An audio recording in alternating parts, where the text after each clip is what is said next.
Good afternoon, everybody. Welcome back to Beekeeper Tarot. My name is Alan, as you know. Thank you for coming back and thank you for watching my videos and the comments I'm getting and all that kind of stuff, all that good stuff. A few things I wanted to talk about today, but the first thing I wanted to talk about is, and this is going to be a bit esoteric, but I guess I've come to the right place for that. So I got a new deck today, which is called the Tarot of the Unfolding Path, which is just really yummy. Yummy, yummy, yummy, and got it on discount. It was one of the decks that was on sale. And what I wanted to do before I dive into any political readings or whatever I'm going to read on today, I've got a few things in my head. What I wanted to do today was talk about doing a deck interview and basically taking good care of your tarot decks. And this is just what I do. I would never suggest that you all have to do this, but and it's just from my take only, and I better do this. So entertainment purposes only YouTube. Oh, there's the as the light is changing and adjusting. It's a bit darker now. I was a bit whitewashed before, but I looked younger then. Anyway, so I wanted to talk about taking care of your decks. So basically, when it comes to taking care of tarot cards, it's a bit like, in my opinion, it's a bit like you're taking care of an animal or a friend or something like that. So you want to be good to them, right? And so what I tend to do is I'll grab my deck, I'll grab my tarot cards or my tarot deck out of the box. And the very, very first thing I'm going to do is I'm going to check that there are 78 cards. So in a regular tarot deck, there are 78 cards, as I'm sure most of you know. So I will generally put those in piles of three. And then if you count up, you'll get 78 cards. I generally do 20 in each pile, which is 60, and then I'll count out the other 18 cards in my hand, or you can do 20, because I do believe that 23 will go into 78. Let me just double check that. Yeah, so after a quick mathematical calculation, so if you do three piles, that will be three piles of 26, which equals 78. And that's the very first thing that I'll do. Then I'll give them a really good shuffle. So I'll riffle or shuffle or however you want to shuffle with. And then what I tend to do is I will kind of put them with my other tarot decks for a day or so. I've got like a little tarot cloth here that I use, and I cover my decks with that. And I generally put a couple of crystals on top of that. Um, just some crystals on top of that, and that just kind of, I don't know. It just I think it just creates an esoteric, nice, warm and fuzzy environment, and then they can just esoterically chat to each other. And I always make sure that I always try to make sure that I return my decks. So if I've been out and about or doing things, I generally will take a tarot deck with me because you just never know. Like I'll probably take an RWS deck with me or another deck, but I'll generally just take one with me in case I feel I want to do a reading or someone asks for a reading, or you know, if I have a bit of time to myself and I'm thinking, oh, I might have a bit of a look at that. And so I tend to do that. It's like, you never leave home without it. But that's what I do. So then but getting back, sorry for the digression, I will generally shuffle them and I'll let them sit for a bit. And then I do what's called a tarot deck interview. And that's what I wanted to talk about this afternoon. So let's come on down and I'll show you what I mean by that. Okay, guys, so here's my tarot deck. And I've got like a little guidebook with this as well. So I'll generally just have a bit of a squiz, a bit of a look through the guidebook, just see what it says. I tend not to read the guides book as much as I should, but I will at least have a bit of a look at that. And there are lots of ways that you can do deck interviews. And the idea behind a deck interview, it's just a good way of connecting with the deck. Even with you when you start to shuffle, you're actually uh, exchanging your energy with the deck's energy as well. And so it's just, in a way you're you're building up a relationship with your tarot deck, or in this case, this one here, and you want to send it good intentions and everything else because it's all about um, energy and being connected to the divine. Now, there's lots of different interviews that you can do. Some people will there's lots of interview deck spreads that you can do. But what I like to do, what I've been doing lately, I've been a bit more casual about it. So I'll tend to just shuffle away, and I haven't. So this is actually my deck interview here that I'm actually doing for the first time. So what I want to talk to the deck about, I'm going to ask this tarot deck, tell me about yourself. Tell me about yourself. So what do you want me to know about yourself? Okay. Um, so basically, you keep shuffling until you want to stop.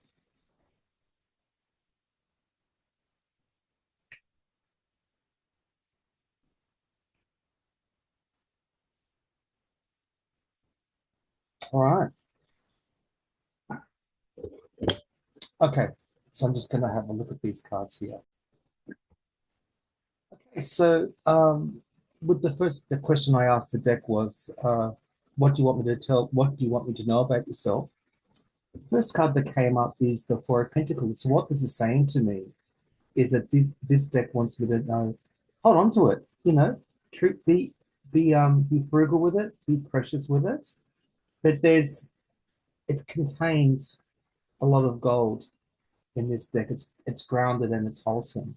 So the Four of Pentacles is about holding on. You could say it's the Miser card, but the feeling I'm getting is just there's a lot of there's a lot of goodness in here that you want to hold on to, Alan. Because if you hold on to it with the Six of Wands, you're going to be successful. And even though you might even feel sometimes if you're in a wheelchair, you're still going to be successful. It's in a way, it's going to be quite a good deck that's going to give you the strength and the grounding to believe in yourself and be successful. It's also going to be a deck that this is the Nine of Wands that it's going to be there. Like if you feel that you need to throw a bit of fire on something, there it is. Uh, it's almost like this is all the resources of the deck, but you can use it if there's a situation that I feel a bit emotional about or a bit fired up about. This is going to give you the answers here on this deck. Because really, with the Ten of Cups, it's all happy family. So it's a 10. You know, it's the end of the tens are the end of the what am I trying to say? Tens are like the finale when it comes to the minor arcanas. But you can see here, like there's the mother and the daughter, and well, it's actually two mothers and daughters, and whether they're in a relationship together, I don't know. But it's all good juju, you know what I mean? So this is a really good vibe I've got from the deck. Once again, you can see here with the Three of Cups that this deck just wants to get comfortable with me. You know, this deck wants me to know that it's ready. It's ready. It's good to go. It's here to go. And with the Fool, it's a new beginning. It's that new adventure. So that's just an example of what I'm getting from this deck straight off. So I've got really good vibes about it. And yeah, so that's just an example. You could go on and say, I won't do it here because I don't want to take up all your time, but then I would say something like, well, um, what would you like me to know about myself, or what's the situation with me, or how can you help me with this? And you can just lay down cards and you can literally have a conversation with your deck. And then you can just shuffle it when you want. You can start again. You can just keep going as long as you want. It's a kind of a free fall way of having an interview with your tarot deck, but I find that for me it just works more so than the more rigid ones. And a good friend of mine has actually given me some great um, pardon me, tarot deck interview spreads, and it sort of say, what's your strength, what's your weakness, what are you good at, what do you want me to know, how can we learn together, what should I be aware of, what's happening in my life right now. Like there's you can do those spreads as well, and there's lots of spreads available on the internet. But that's just an example of what I would do. And so with all my decks, when I finish using them, whether I'm in the lounge room or here, which is the study, what I will generally do is I'll generally pack them up and I'll put them to bed. So they all go in together. I try not to leave them out at nighttime. If I've been reading till late, I just always make a point of just being tidy with them, you know. If I'm traveling anywhere with my decks, I will generally make sure that they're safe. I won't put them anywhere near water or food. Um, I tend to, I either with my decks, I'll either have the original package that it came in, or with some decks, I've bought like some pouches. So this is just my RWS deck. It's in a pouch. So I tend not to leave them, you know, hanging around in bags and things like that when I come home, or if I've been out, like I said, I will tend to put them back to bed. And you just look at it. It's like you're building a relationship with it, with an animal or a cat or another person. You just want to be kind to that entity, to that energy. And then what I found is that if you are giving it those good vibes, you will get a lot back. So I tend to find that with most of my decks that I'm using regularly, like they're quite chatty. You know, they kind of like, you know, if you ask them a question, they'll talk to you. Like, you know, they will give you the answer. So obviously, before you do your reading, just spend a bit of time meditating, or you might just, you know, draw in white light. Even though we are all connected to the universe, and we have white light within us. I just like to make sure that I'm channeling, I'm clear. Sometimes I'll get my pendulum out and I'll just say, you know, is it safe to continue, or can I ask about this? Like, I'll just make sure that esoterically I'm connected and I'm protected and I'm ready to go. And then what I'll do is, after I finish doing my readings, I will just switch myself off. So I'll say, you know, I dedicate all this energy and thank the spirit and the universe for the teachings or the readings. And then I just dedicate it back to the goodness of the universe. And I say, I will close myself off after the reading. And that's really important because there is a lot of spiritual mess out there right now. I mean, there's the energies with all the insanity in the world right now. There's our own energies going on. And so, you know, there's lots of ways that you can cleanse your space, but I'll talk about that some other time. But you just want to make sure that you switch off after you've done your readings, because you want to make sure that you've got time for you, for yourself. Like, you know, it's just that otherwise you'll be getting hits all the time. And sometimes that's good. But sometimes you need to have a bit of space from that as well. All right, I'm going to do one more reading on this video, and that's for you guys. Okay, here we go. So what's the message for the collective? What's the message that you want us to know for the collective? What's the message for the collective? Okay.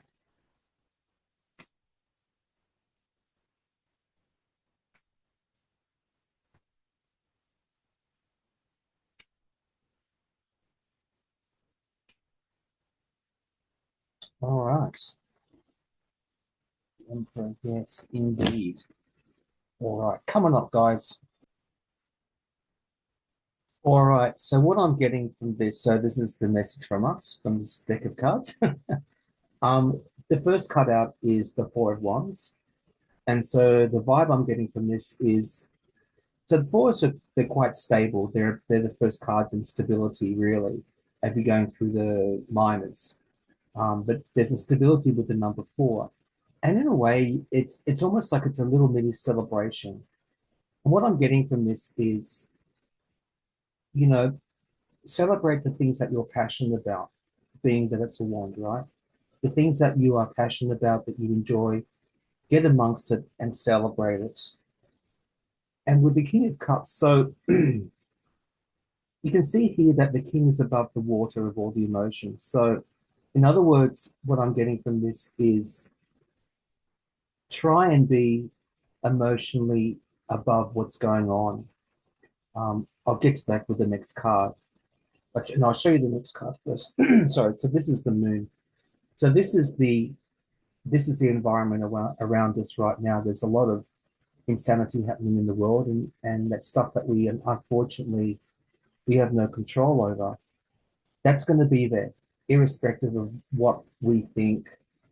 But what we can control is how we deal with it. Be mindful that it's there, being mindful that there's a lot of murky energies around right now. And if you think about the original card, this is the card where you've got the crayfish rising up from the swamp, you know, and in a way, that's all the murkiness of what's going on right now, and there is no short of murkiness happening in the world right now. Once again, YouTube entertainment, only YouTube.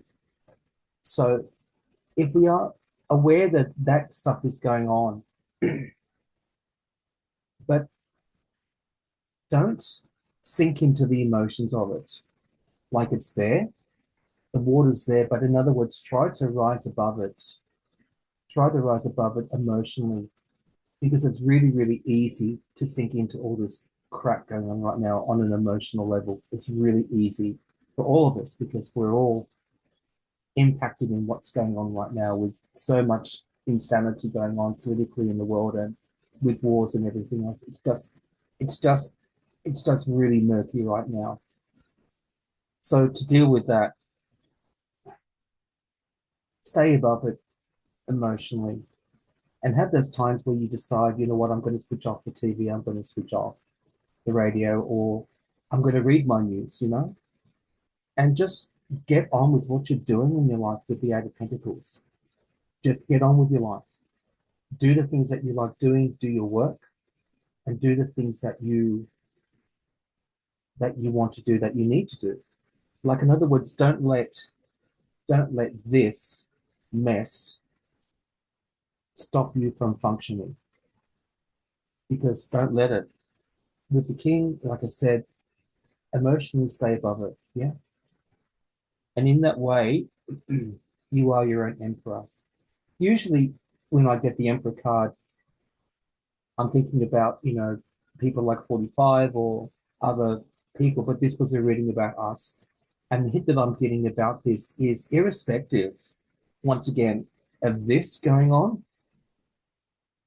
be your own emperor, be your own master, be your own boss, you know, control your life and do the things that you can do.